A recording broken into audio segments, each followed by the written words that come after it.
Bonjour à tous et bienvenue sur cette vidéo. Pour ceux qui ne me connaissent pas, je suis Rousset, ingénieur financier et trader indépendant. Aujourd'hui, nous allons parler des stratégies de placement du point de vue fondamental. Puisqu'il s'agit du point de vue fondamental, nous ne saurons parler sans penser à ce géant de la finance qui est Warren Buffett. Warren Buffett est l'un des milliardaires les plus inspirants dans le monde des affaires. Il est même considéré comme le plus grand investisseur de tous les temps. C'est pourquoi il est parfois appelé le sage.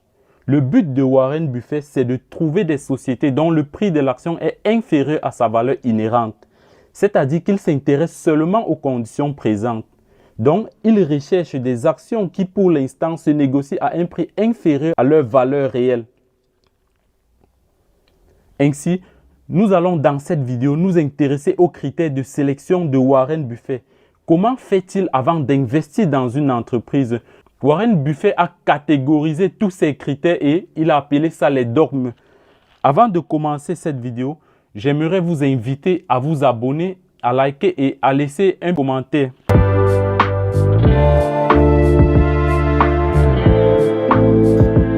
Le premier dogme pour Warren Buffett, il s'agit en fait des 3 dogmes concernant l'activité de l'entreprise elle-même. L'activité de l'entreprise doit être simple et compréhensible. Là, je m'arrête et je vous explique pourquoi il dit ça. Je prends l'exemple lors de la bulle d'Internet dans les années 90. Lorsque la bulle Internet avait chuté, Warren Buffett n'avait pas investi sur les valeurs technologiques tout simplement parce qu'il ne comprenait pas. Il ne savait pas de quoi il s'agissait. Du coup, lorsqu'il y a eu ce crash, lui n'a rien perdu. Donc, il n'a pas investi sur les valeurs technologiques parce qu'il ne comprenait pas. Passons au 2. L'entreprise doit avoir fait preuve au cours de son passé de régularité dans son activité. Elle ne doit pas, par exemple, avoir changé de secteur. C'est-à-dire qu'une entreprise dans laquelle vous voulez investir, vous devez vous assurer que cette entreprise est dans le même secteur depuis un certain nombre de temps. Donc, au cours des années précédentes, l'entreprise n'a pas dû changer de secteur. 3.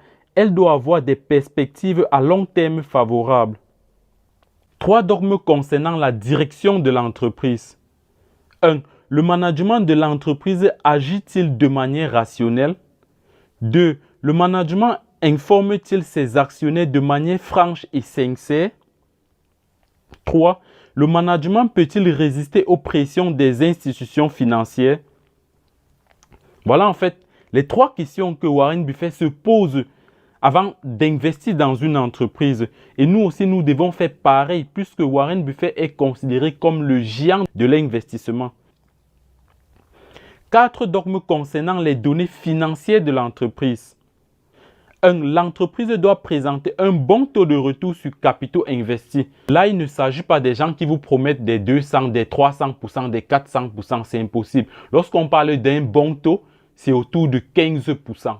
Moins de 15%, c'est un bon taux.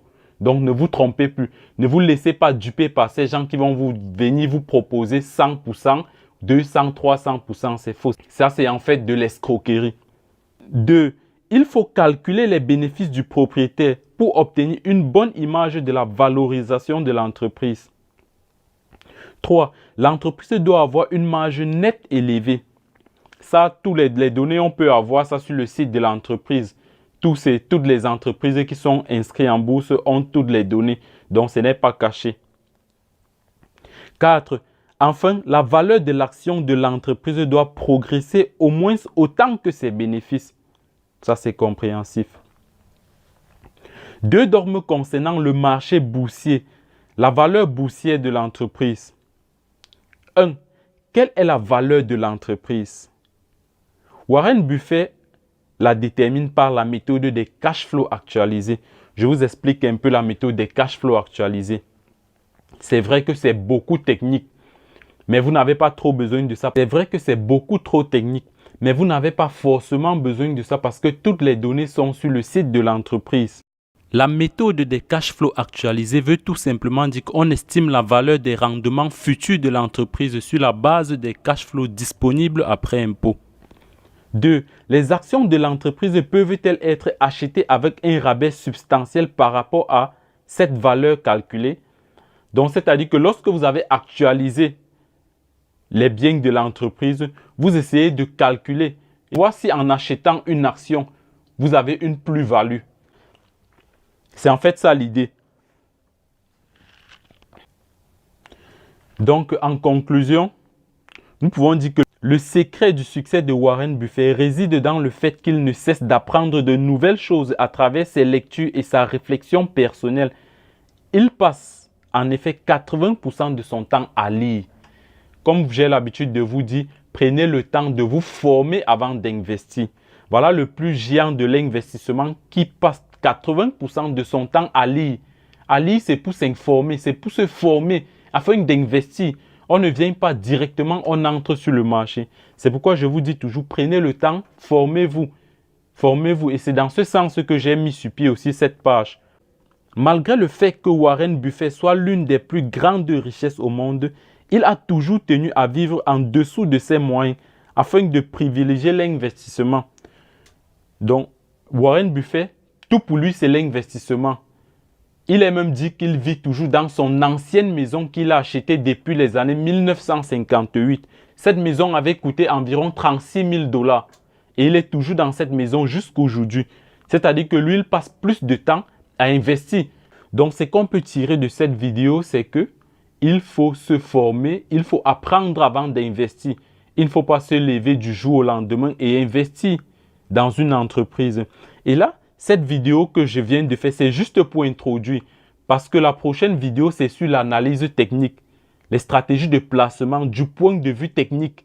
Donc, c'est-à-dire, on se base juste sur les courbes et on fait des placements. Mais il est important, avant de se baser, avant de regarder les courbes, il est important de connaître tout ce que Warren Buffett a énuméré ci-dessus. Tout ce qu'il a appelé dogme, il est important. La plupart des traders n'utilisent que l'analyse technique, mais il est primordial, il est très important d'utiliser aussi l'analyse fondamentale. C'est pourquoi il était nécessaire de connaître ces bases avant de plus tard se lancer sur l'analyse technique. Puisque l'analyse technique, quant à elle, elle étudie plutôt les coups précédents pour prédire l'avenir. Donc, par contre, l'analyse fondamentale, on se base sur les données mondiales, sur les données économiques, les données boursières. On se base sur tout ça afin de prédire l'avenir, afin de faire un placement rentable. Donc, vous voyez un peu la nuance et la différence qu'il y a entre les deux. L'analyse technique ne regarde que les cours précédents. C'est pourquoi j'ai commencé à introduire par cette vidéo. Donc, la prochaine vidéo, comme je viens de dire, c'est sur les stratégies de placement, mais du point de vue technique. Sur ce, nous allons nous arrêter là. N'oubliez pas de vous abonner, de liker et de partager. On se voit à la prochaine vidéo.